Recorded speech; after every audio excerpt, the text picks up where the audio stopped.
Welcome back, warriors. Woohoo! We are so excited to be with you all today. Yes. I cannot wait to dive into today's topic. What are we talking about today? We are talking about the fun time of living with imposter syndrome. So fun. Raise your hand if you've ever felt like an imposter. Me. Literally, I'll just be raising my hand over here for the next few hours. Yes. Yeah. Right. It's so interesting because it keeps it pops up like little bubbles in your mind, right? I mean, I kind of have it with the podcast, not gonna lie. Right. Yeah. It's so true. I didn't even think about it. So you just said it. Yeah. Mm-hmm. It's like, who are we even to do any of this? Right. We don't know what we're doing. So why are we doing it? This is what you want to hear, everybody, right? Yeah. that your wonderful hosts have no clue what they're doing. But you know what? Maybe this is a permission structure, right? Like, you don't have to know everything about what it is that you're doing or trying to do or you're embarking on in order to just start. That's it. You just got to start. And you never know what's going to happen with that. That's very true. Like, I literally don't know what I'm about to say right now. Well, I'll help. I'll talk a little bit about how I define imposter syndrome, because sounds good. I think that word is thrown around so incredibly much that we don't have a shared language or a shared definition. And so I'll share the way I view it, and then you can share the way you view it. And then our viewers can think about, well, we don't have viewers, but our listeners can think about how they, view imposter syndrome, and we'll all have a collective language together. Love it. All right. So for me, imposter syndrome is something that when I think about, it's just thinking that people all have, more experience than me and are better than me. So why should I even try? Pretty much, who am I to do this thing, whatever that thing might be, because there's other people already doing it. And they probably know more than me, and they're probably smarter than me, and they're probably more motivated than me. And so when I think about, imposter syndrome, I think, one, I'm not good enough, right? Mm-hmm. And that two, there's always someone better than me. And that three, who am I to even do this thing that I want to do? Like, what gives me the right to do it? I would say is how I think about imposter syndrome. I totally feel you on that definition. I definitely, that's some of the stuff that came up when I was thinking about this phrase and this idea. Mm-hmm. And for me, the words that kept popping out when I think of the phrase imposter syndrome is severe and limiting, right? And so like the severe is my own self-doubt. So when I think of imposter syndrome, I'm thinking of the many ways that I doubt myself in big life decisions, even in small life decisions. Yeah. Like choosing a shirt or like what you kind of said about like, who am I to do this? Is I'll look at something I really want to wear. And every once in a while I'll be like, but I can't wear that. I can't pull that off. Right. Is that me, quote unquote? Like, and who defines what I am? Right. Yeah. And so, and then just like the limiting, the way that I can place limits on my own desires, my own abilities, the things that I feel like I need or even deserve, right? It's like you kind of mentioned that just now. It's like, do I even deserve to go for this thing or to try it? And if there's always going to be someone that's out there doing it more importantly or better than I am or could ever do, what's the point of even showing up? Yeah. I love how you included in it the day-to-day of like, who am I to wear this outfit? Because I can totally relate to that. But for some reason, like as you were talking, I had this aha moment of like, oh my gosh, I usually relate imposter syndrome to work, to career, and I've been very stuck in that mold of thinking, but it does show up in so many different areas of life. Right. So thank you for showing me where I limit myself. Yeah, right. It doesn't have to all be, it sounds, first of all, the words imposter and syndrome, they sound very heavy. Yeah. It's like, oh my God, I have imposter syndrome. It's like a monster of some kind. And I just think it's important that we almost normalize the fact that humans experience this. And it's Yeah. not like fun or comfortable or something you should want to keep living with. But at the same time, it isn't, there's nothing wrong with you if you're Right. experiencing these thoughts. Right. Right. Right. Many of us Yeah. share them. Yeah. Totally. All right. So, Abby, why don't you like kick us off here about how imposter syndrome has shown up in your life, how it continues to show up, how it Yeah. affects you, like whatever. I can't wait to hear. I thought about how, my whole entire life, I've like always worked with kids. Like I grew up with my mom, going in people's homes and working with their infants and babies and stuff. And then when I was like at the age of 9, I became a mother's helper. And then, I would like volunteer at the local elementary school and teach kids how to read and support teachers. And when I was in high school. And so when I like left college and I became a teacher as just teaching kids, that all felt very natural to me. I was like, this is who I am. Right. So in that line of work, like I've never felt like an imposter. But in I think it was like 2006, I went to become a yoga teacher. I found the practices of yoga super, super helpful for my anxiety and my well-being. And I was just so in love with the practice that I wanted to become a teacher and offer it to other people. And I was in this 200-hour program. And, one of the things that we don't talk about that much, but, in my early 20s, along with being diagnosed with anxiety, I was also diagnosed with ADD, which for me was like, yay, this makes sense.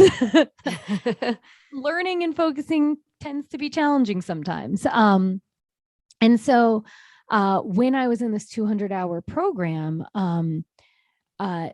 learning all of the anatomy and learning all of the different words to describe anatomy and, learning just how body parts moved and everything was really overwhelming for me. My yoga teacher was super technical and I felt like I could never be like her. And she was a great teacher. I really enjoyed her. And then when we would have to like practice teach in front of her and she would offer feedback, it always interpreted as like, I'm not good enough. Why even bother? She has a successful business in this area. Right. And so even when, I completed the certification, she offered me a class once a week. And the thing is like, I had a following, like there were these like group of ladies that loved me. Right. And it was super comfortable because I was being myself and I wasn't like super focused on the anatomy part. Right. But I always still like, I charged less. Right. I didn't charge what everyone else was charging because I felt like they were getting less, yeah. And so, that like was a big part of like why I didn't pursue like becoming like a full-time yoga teacher back in the day was because I'm not good enough. Other people can do it better. Who am I to think I can make a living being a yoga teacher? But then when I moved to the city and I started teaching kids yoga, it was like incredible because I'm very comfortable with kids and kids don't really need that much anatomy. Like, like let's point out where our feet are and stuff, but they don't need to know like the names of all the quadricep muscles. Right. Right. You're not cueing or aligning them the same way. Right. Yeah. I mean, that would be really boring and stupid. Like they'd be like, what are you even talking about? Yeah. That's on my feet. I don't need to know anything. Why else. does my heel have to line up with the arch in my other foot? Like, and we're learning that, that is not necessarily the greatest way to teach anyone right now. Right. But and so, I was invited to start helping a company with leading trainings. And it's very heavy in like neuroscience and being able to talk about the brain. And for me, I'm like, oh, I'm not smart enough.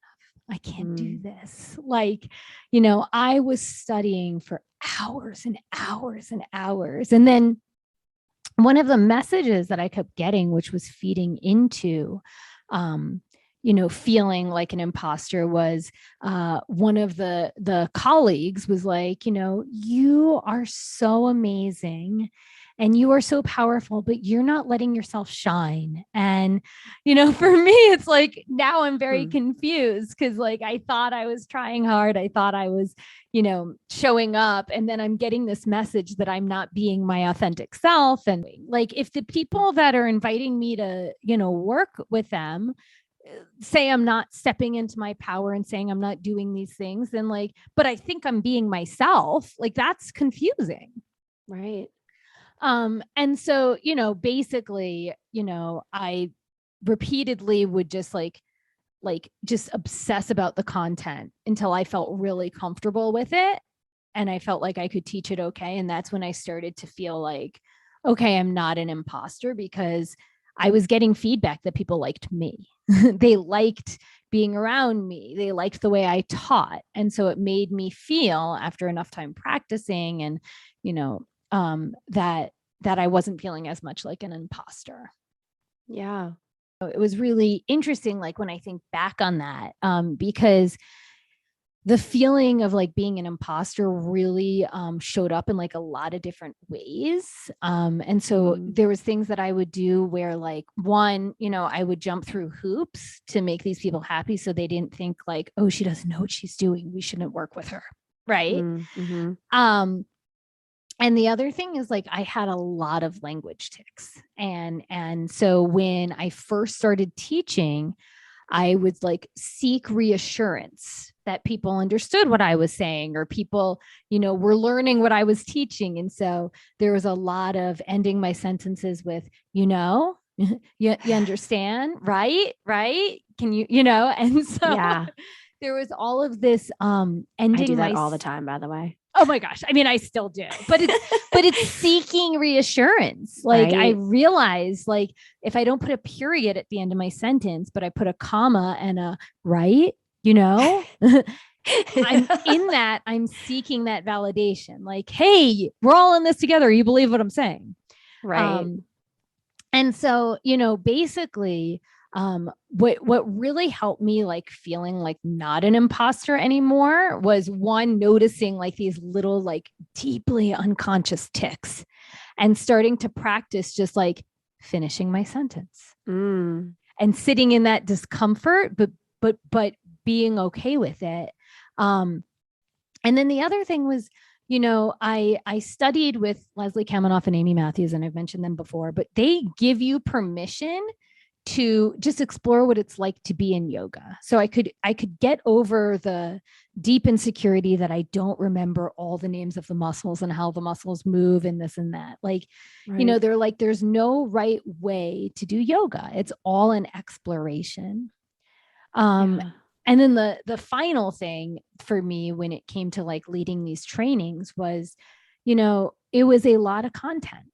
And what I needed to just have a lot of time to absorb it so that it felt natural to talk about it. And then I could let myself shine through. And then it felt like I was being authentic in the teaching. But sometimes people just ask other people to like dive into something when they don't have the chance to experience it and they don't have the chance to really learn it. And I feel like that doesn't set people up for success. Like we all have our own way of learning and our own way of, teaching and showing up. And I think, if I had had more permission to spend time in the learning piece, I would have showed up as my powerful, confident, bright light self more often when I was, doing these trainings. Yeah. So it's so interesting. I mean, I could deeply resonate with so much of what you said. Like, I feel like every time each one of us talks, it's like, oh my God, it's like all the same stuff. But there was something, especially back towards the beginning of your story, when you said like, you didn't feel you could charge more money because of your lack of quote unquote knowledge on only a small part of what you were teaching. Right. So like, you were sort of correlating, well, because I don't have as much of the, anatomical background knowledge yet, or I haven't memorized the way every single bone or muscle in the body interacts with the other, then I must not be anywhere near as good of a teacher as the person that trained me. And so therefore I can't and shouldn't ask for what, maybe is even market value for this work. Yeah. Yeah. And I really, really resonated with that. And I think that that's sort of just maybe this is painting with too broad a stroke, but I think this is a female problem sometimes. I think that I Mhm. know talk to a lot of business women and even people who are extremely successful, and they talk about the same thing, how early on in their careers they didn't feel like they should be asking for Right. more because the people pleasers in them, or they Mhm. just want to they're told like you should just be lucky to have a job or to be out there in the world making a mark. And it's like kinds of messages are we sending specifically to young girls, right? That it's like Yeah. you shouldn't ask for or demand what you're worth. Right.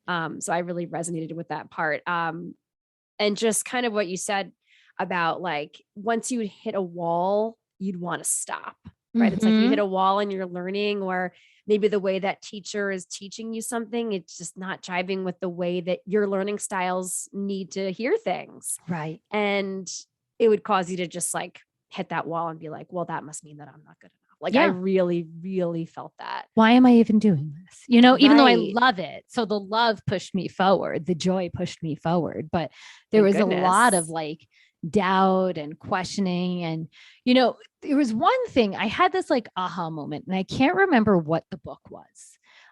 But it had to do with interacting with children and how when children see their older siblings and adults doing stuff, they interpret it like they're not good enough, right? Mm, They interpret it like the grown-ups are smarter than them, better than them, right. faster than them, whatever it is.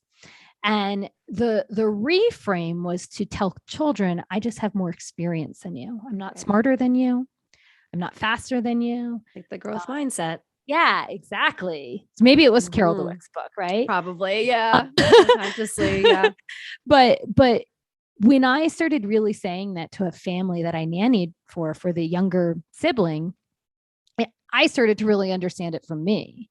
It was Mm, like, oh, my yoga teacher isn't smarter than me. She's not right. better than me. She's just had years and years and years of more experience and more, hours learning. And Yeah. if I really wanted to become a full-time, yoga teacher, it's possible. And so like that was like really the switch for me from going from hitting the wall, right? And like Hmm. pushing through to just this like understanding, like, one, nobody knows what they're doing. Right. So why not just start? And then you're starting your journey of learning, you're starting your journey of putting your hours in to get to where Right. you want to be. Yeah. I totally feel you on all of that. I did have a question Yeah. about towards the end, and you said that you would notice your tics, Uh-huh. right? Like in terms of language. And I feel like this is a common problem for anybody in any line of work, but Mm-hmm. specifically, sure, if you're going to be a speaker of some kind or you're leading workshops or trainings. And so, like, how did it look? What did it look like to notice those tics? Like, how did you come around to noticing them? Yeah.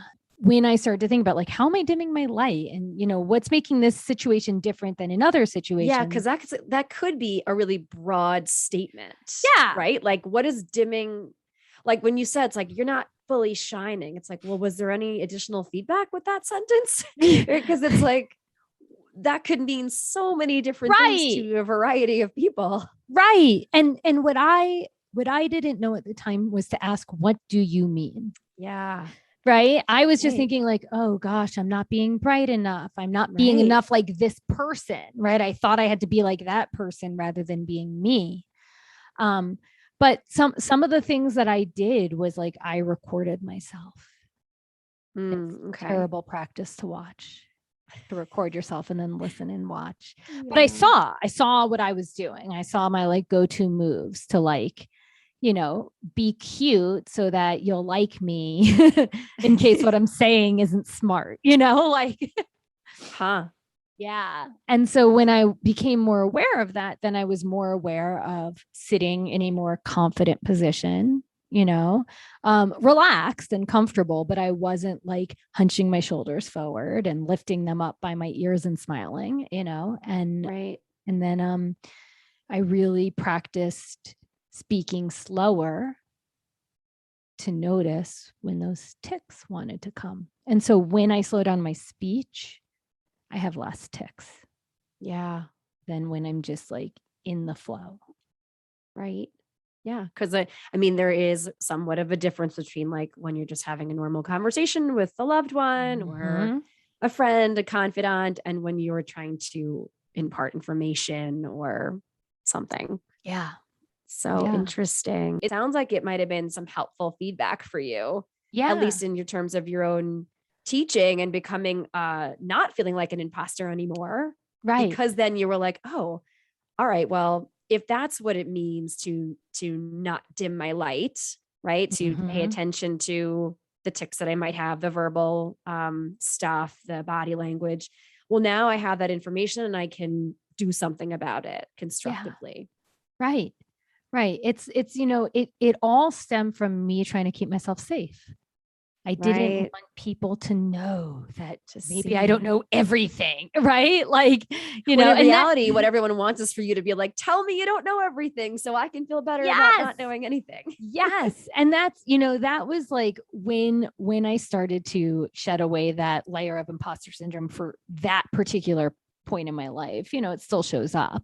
But when I started to shed that away, one of the things I would confidently say when I didn't know was, I don't know. I can try to find you some resources, or I can point you in the direction of someone who might know, but I don't know. And I don't want to say the wrong thing, and that was so liberating to just admit, I don't have to know everything. Yes. Yeah. Love it. Yeah. So amazing. Oh, I love it. Thank you so much for sharing. Thanks for listening. Those are good questions in there. Yeah. What about you? I'm so curious now that you've opened my eyes to, all the ways. Mine's of course about work too, because I think that we're so similar in so many ways. So yeah, I mean, look, overall, imposter syndrome is a active practice for me. Most things that we talk about through our anxiety warrior journeys are still actively being practiced by me every day of the week. I spent years and years shying away from my successes or things that I was really proud of accomplishing, because in my mind, kind of like what you were saying, they weren't as important, quote unquote, or as sort of like unilaterally or objectively valuable as the accomplishments of other people. Right. And so the story I'm going to tell is actually when I first became a teacher. Now, like I had went to community college for a couple of years and then I took a year off and I was, I was working and just trying to figure out exactly what I wanted to do with my life. And so in that year, I was working at an early childhood center and I had spent all my youth working with really young children. And I really loved being with babies and toddlers and preschool age kids. But I was told, not just by like my peers, but by the world, that there was no value in that work monetarily, right? Or in general, it's just like, oh, you're just a glorified babysitter, or you're not really teaching. And while I felt deep in my soul and my gut and my heart that that wasn't true, I also felt sort of this pressure of like, well, but I want to be seen as someone in the world that has value and is adding value. And so I must become a real teacher, quote unquote. And so I had this idea in my head, when I decided to go to school for education, but I still said, you know what? I still want to do early childhood education because that's still what calls to me. And that consists of being potentially reaching kids that are over 4 years old, right? Because early childhood is infancy through, second grade. Yeah. And so with that in mind, I was like, all right, I had this idea of like, I need to be a real teacher, which is like, in hindsight, it's like, what the F was I even talking about? Yeah. Anyway, so when I graduated, which was again, like a good year or so after a lot of my friends and coworkers and stuff, because I had taken that year off in between. And I was out to dinner with two good friends at the time, only one of which is still a good friend. The other person is no longer in my life, and you'll see why in a moment. So when I first became a teacher, I was subbing, right? I didn't have a full-time job of my own yet. So all three of us were there and we were pretty new to teaching, but they both had full-time jobs and I didn't. I was still subbing. And so we were all talking about leading classes. We were all talking about teaching. And the one friend who I'm not friends with anymore was like, well, you'll understand when you become a teacher. Basically, I mean, I don't remember. I think she used the word actually become a teacher. It was even worse. It was like, you'll get it when you actually become a teacher. And I just remember sort of like this gut punch. And it was like this reminder of like, oh yeah, like you're not a real teacher, even though you had it in your mind that you couldn't do what you wanted to do, which was work with early childhood. But now you're subbing in a public school, which is apparently the only place that quote unquote real teachers can go work. Again, total BS, didn't make any sense. But in my brain at the time, that was what I had associated it with. And I knew this person has strong feelings about what kind of a person was a real teacher and what kind of a person wasn't. She wasn't good at hiding it either.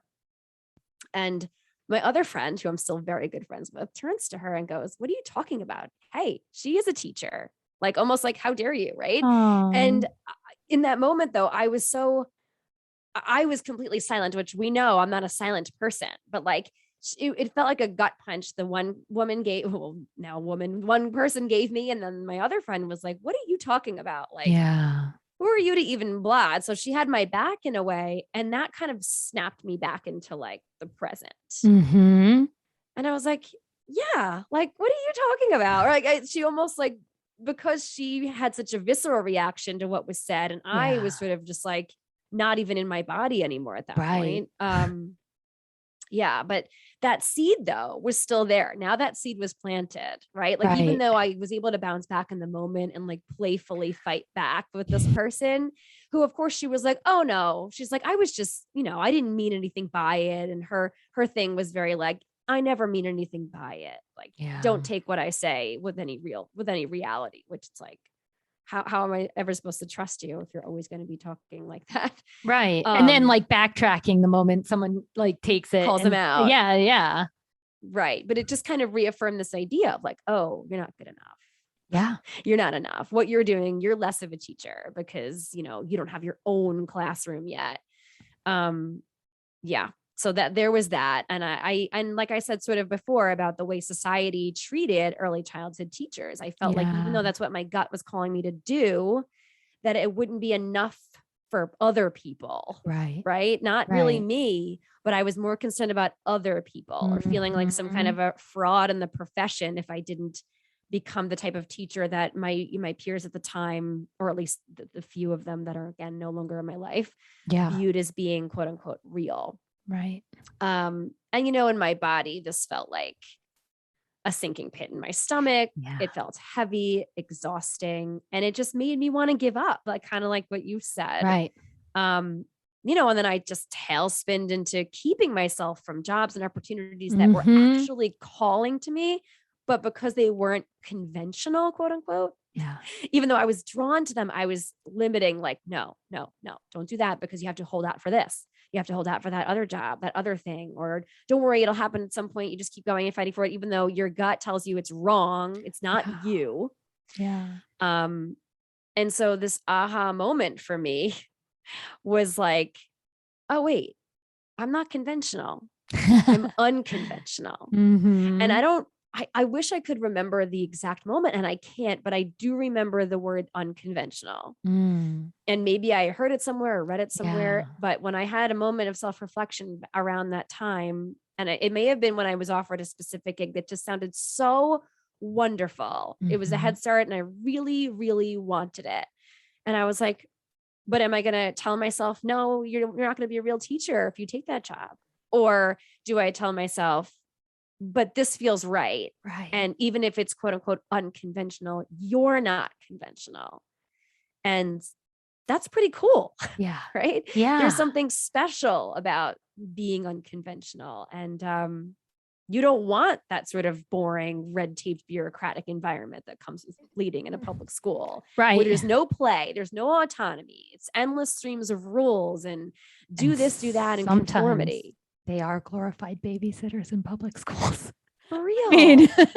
No, it's so true. And it's obviously this was so many years ago. And yeah. I've talked to so many educators that, and my relationship to the work that I did for over a decade, Mhm. it's so different now. And I love advocating for early childhood professionals because Yeah. I still believe it to be the most important part of a child's life. And it's why I Mhm. dedicated so many years recently to teaching yoga and mindfulness skills to this age group, Right. babies and toddlers and preschool age kids specifically.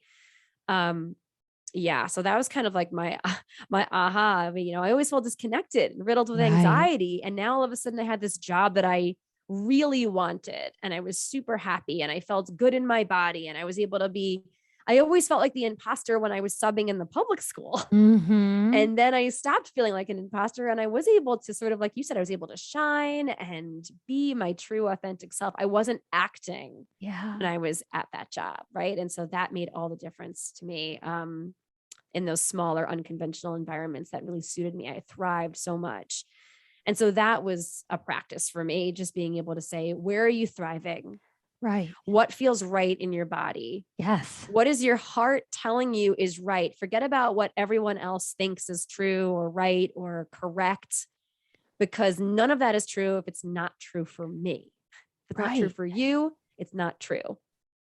Um, yeah, I'm going to pause there. Yeah. Yeah. So, I mean, okay.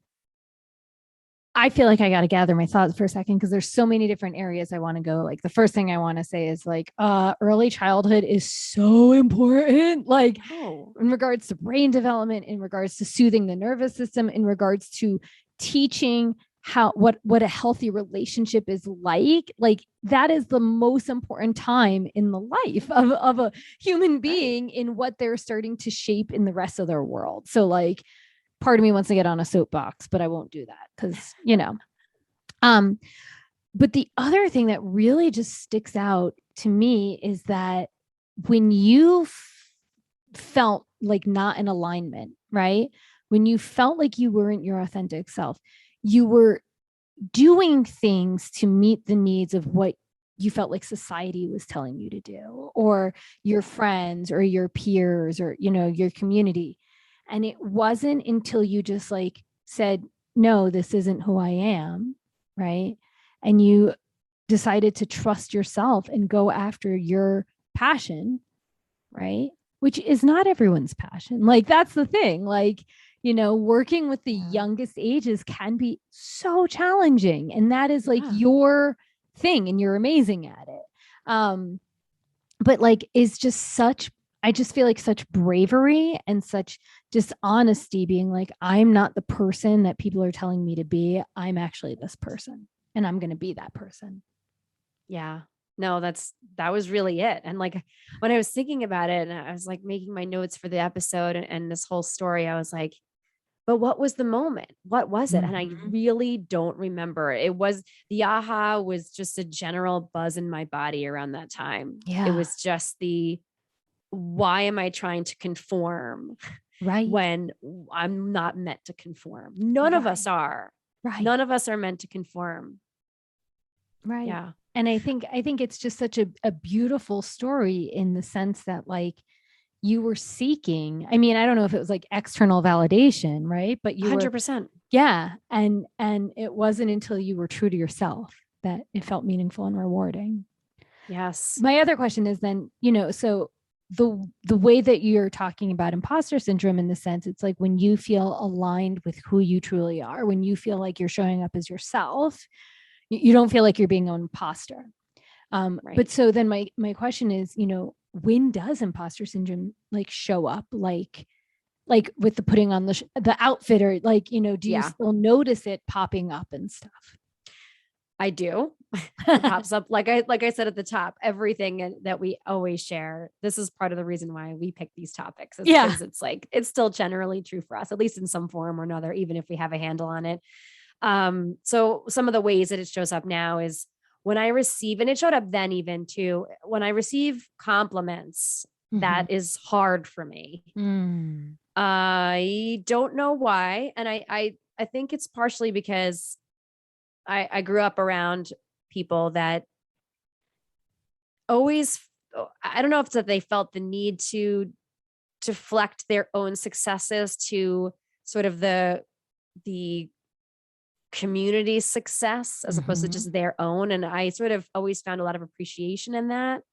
It's like when people around me, you know, family or close friends would receive compliments about things, a lot of their reactions were to not just say thank you so much, right, and sort of move on. Their reactions were to deflect away or to shake their head and their arm and be like, oh, no, like I'm not.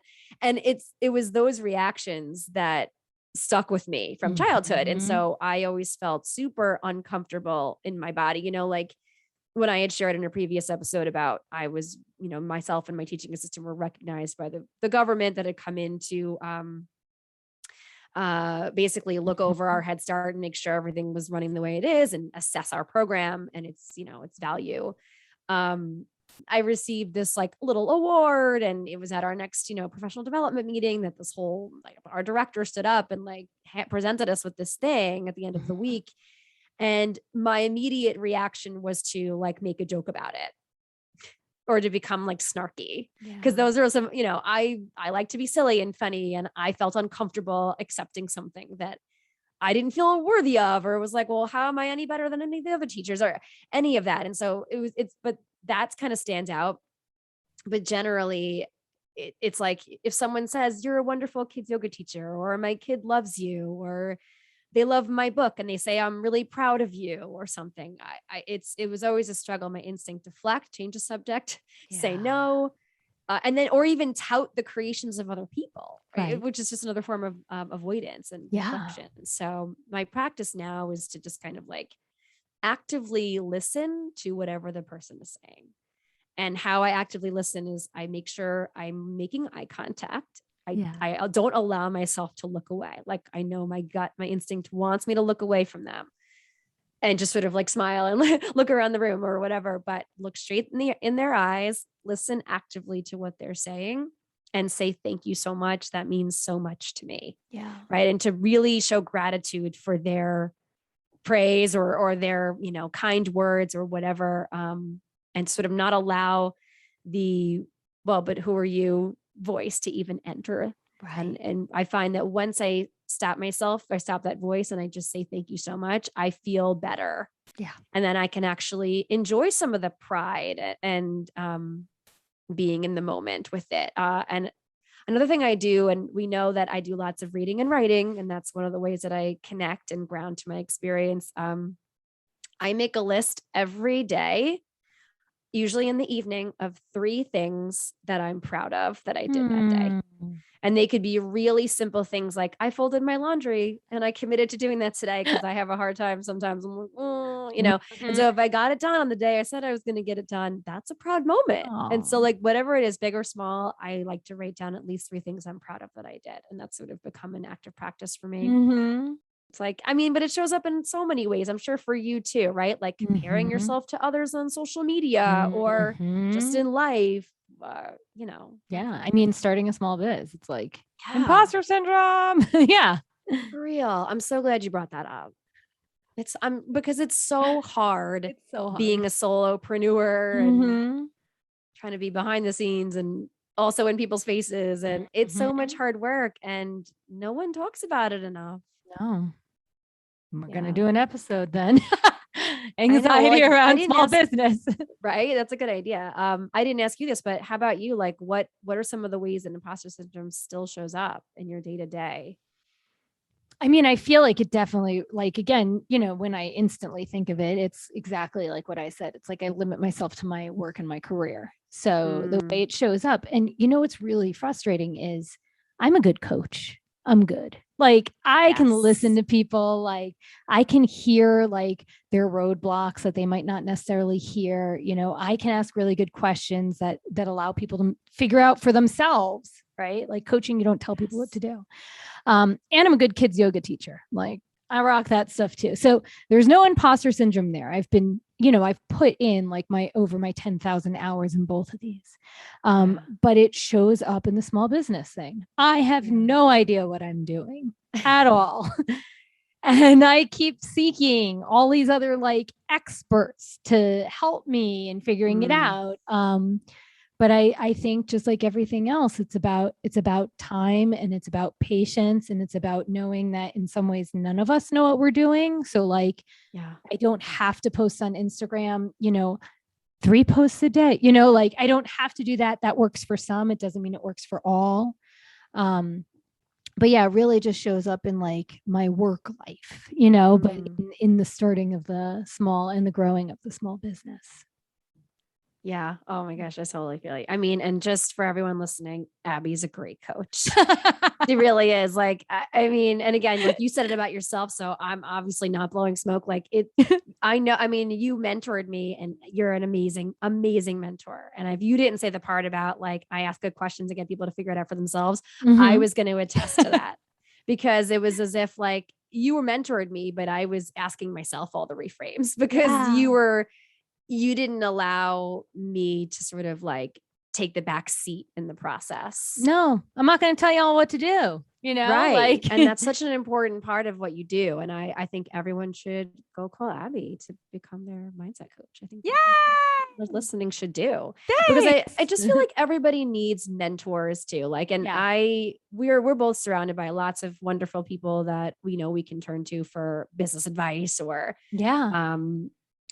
that sort of outside reassurance and validation if we really need it. And there's nothing wrong with that too. Like, of course, we all want our communities to love and support us and to be proud of us and understand the things that we're trying to do in the world and look out for us in that way. And there's something wrong with that. Yeah. So, but I feel you on the small biz thing. That's it's imposter. Who am I to do this? These are things that are difficult to overcome. Yeah. But that doesn't mean that with a lot of work and self-reflection and active attention and practice that you can't start to slowly move towards a more grounded place in who you are and be fully present with who you are as a person.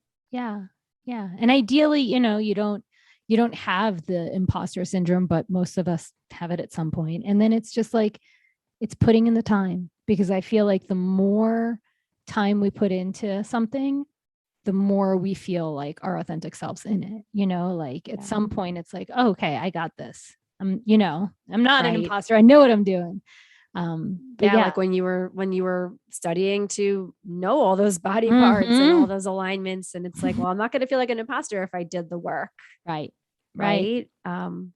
So good. Yeah. All right. So I have a win of the week. Woohoo! Yeah. So excited for this. So, I had a few. There was a couple in the back in my mind, but when you were talking about receiving gifts and receiving compliments, a story popped in my head. So I'm going to share a story and that'll connect to the win of the week. Okay. So I too can relate to having a hard time receiving compliments and receiving gifts and just receiving, right? Like when someone wants to give me a gift or someone gives me a compliment, I instantly want to repay them back with a gift or a compliment. And so the story is, I remember one time this girl who I knew was talking to me, and she was telling me how she and her father went to visit a friend in the hospital. It was like many, many years ago. She told me the story probably like 5, 6, 7 years ago. And I don't know what he had, a broken leg, he had something, but he literally like in bed, couldn't get out of bed. And they went to go visit this friend. And the person came and brought lunch, and he offered half his sandwich to this girl and the father. And they like instantly were like, no, you're in the hospital. You should eat it. You should eat it. And he said to them, you all are giving me the gift of your presence. You're coming to visit me. This is the only thing I can offer you. And you're not taking it. And that actually makes me really uncomfortable. Right. And when she told me that story, it made me realize that when someone is giving me something, the gift I can give back is total gratitude, is accepting the gift and being grateful for it. And so this leads me to, I got some really amazing packages this week, surprise gifts from What? my amazing co-host. Who's Just that? randomly showed up on my door. I got this amazing mug, which if you go to Instagram, y'all will see it. And then I got an amazing shirt, which hasn't been posted on Instagram yet, but it says, I love robes. And it was an utter surprise. And if you haven't figured it out, it's from Margot. And the win of the week is one. Surprise gifts are always a win of the week. So right? Always send surprise gifts to people because it made my week. But in that, it was also the win was that when I opened these gifts, my instinct was to go buy Margot something or go, do some huge thing or, like I know she likes cookies, try to get cookies delivered right away. Right. And instead I was like, no, I'm going to savor this and she's going to know I'm grateful, but I don't need to reciprocate right away. I can be in this moment of feeling grateful and feeling appreciated and feeling surprised. And yeah. Aw. Well, I'm glad you love the gifts. First of all, you have no idea how hard I tried to find a shirt that just said I love robe, but that didn't exist. So it was I love robes. Unfortunately, they don't know that your robe is named Robe. They don't know it. I love robe doesn't make sense. And so I love robes is going to have to be the shirt, but you look adorable in it. And I'm glad you love it. I love it. And I'm glad that I love that story too, by the way. Yeah. A lot of us, right? We struggle with accepting and then not reciprocating. Yeah. But most people aren't expecting anything back. Most good people aren't expecting things back from the person that they send something to. I love talking about this stuff with you. I feel the same. Yes. And we hope that you warriors out there can take some time today, this week, and reflect on the ways in which imposter syndrome shows up or showed up in your life. Yeah. And think on the ways that you might start to break down the walls of that way of thinking. Yeah. It might be tricky. It might feel sticky or triggering. But that's the only way we're going to stop mistreating ourselves. And having imposter syndrome can definitely feel like a little bit of the opposite of self-love. Yeah. So next podcast where it's just you and I, we are going to be kicking off a brand new little segment that will actually take place before win of the week. Yes. And it's going to be some kind of a tool or practice to work on. Something that we find to be really supportive and or is a go-to, and it'll most likely be related to whatever the topic is that we're discussing for that week. And sometimes it may just be something that we feel like will be timely or an interesting one for you all to try on for size. And as everything we say and all of the things we share, they are ideas. Yeah. They are going to be potential things for you to give a try. They're not requirements. We're not like, you should do this. And if it doesn't work, there's something wrong with you. No, the opposite. Never. These are going to be practices that we really love that work and serve us and our anxiety. And maybe you give them a shot. Yeah. So that'll be a new segment that we're going to be kicking off next time. We love you so much, warriors. Thank you for journeying with us. If you're enjoying the podcast, we would love it if you jumped onto Apple Podcasts and smash that 5-star button. Smash it and leave us a little something. Leave us a review so we can find more warriors around the world to join our community. Speaking of which, if you are interested in joining our IG fam, our Instagram community is amazing. It's at Anxiety Warriors Podcast. And if you're looking to reach out, ask us any questions, come up with topic ideas, you can shoot us an email over at anxietywarriorspodcast@gmail.com. Yes. So thank you all so much for going on this journey with us. We are very, very grateful you're here. Till next time.